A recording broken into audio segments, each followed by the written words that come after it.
Okey, macam mana kalau kita buat satu benda tu kita tak berhenti? Semestinya ada hasil, cuma lambat ataupun cepat. Macam sekarang aku alami lah benda tu sebab aku try banyak benda tak jadi. Aku buat tu, aku buat ni, semua tak jadi. Persoalan dalam hidupku, bila nak jadi? Bila nak jadi tu yang aku tunggu-tunggu. Mungkin tahun depan, mungkin 2 tahun lagi. Mana kita tahu kan? Selagi aku tak berhenti, selagi aku tak give up, aku rasa benda tu akan sampai. Usaha aku semua akan capai. So dekat sini kan, yang mana yang tengah rasa nak give up dalam hidup, aku rasa tak perlu. Tak perlu give up pun.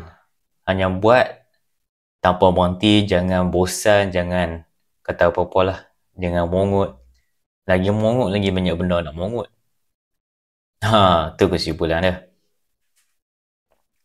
So, aku dekat sini dalam video ni, aku sekadar nak berkongsi lah apa yang aku buat untuk tak give up. Senang tapi susah lah. Dia bermula dengan spiritual. Aku punya spiritual. Asalnya aku taklah orang yang spiritual sangat. Aku try sikit lah. Di mana aku dapat kuasai pagi, bila mana kita, apa yang aku faham, kalau kita conquer pagi tu kan, kita boleh buat sehari tu memang hari yang baik. Hari yang positif. Tak ada negatif. Walaupun ada negatif pun, ada negatif tu kita nampak positif juga. Dia macam kita tak boleh nampak. Kita tak boleh nampak langsung negatif tu. Apa yang positif nampak negatif. Silap. Nampak yang negatif, dia akan jadi positif. Sebab kita dah yakin bahawasanya setiap yang berlaku ada hikmah, tak ada apa yang tak baik untuk kita. Semua baik-baik. Sebab tu, macam ada dalam video sebelum ni, adalah video aku post, tapi aku tulis tu. Tak apalah, aku abang dalam ni. Kita ada 2 pilihan, nak buat baik dengan buat jahat. Kalau nak ROI yang tinggi, buatlah baik.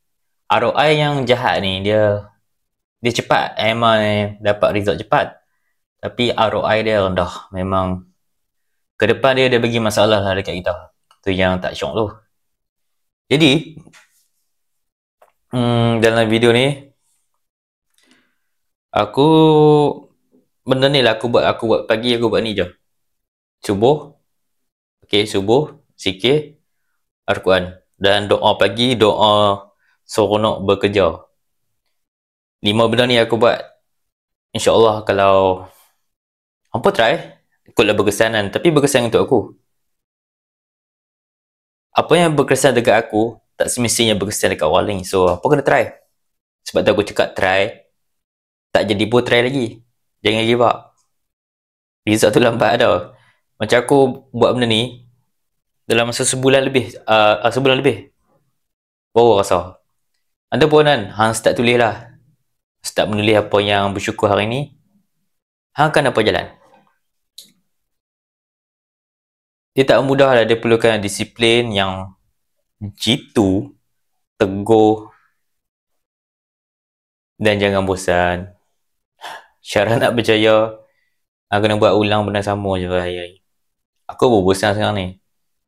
Aku buat video ni sebagai satu langkah untuk aku ke depan. Mana tahu kan video ni yang dapat membantu umah dapat membantu rakyat. Itu yang aku nak lah sebenarnya. Okay, kalau tak ada apa-apa, saya ada buat ebook. Kalau nak tengok ebook tu pasal stres, seni mengawal stres, ada dekat link di bio. Ataupun kalau dekat YouTube, boleh tengok dekat bawah description. Dekat YouTube ada description, saya tulis, saya tinggal link dekat situ. Boleh tekan juga dekat situ. So tak ada apa kot. Okay, terima kasih yang mendengar. Kalau ada apa-apa, komen. Ataupun nak share pengalaman pun, komen. Dan share lah. Kok berguna kan. Okay, tak ada apa dah. Let's go.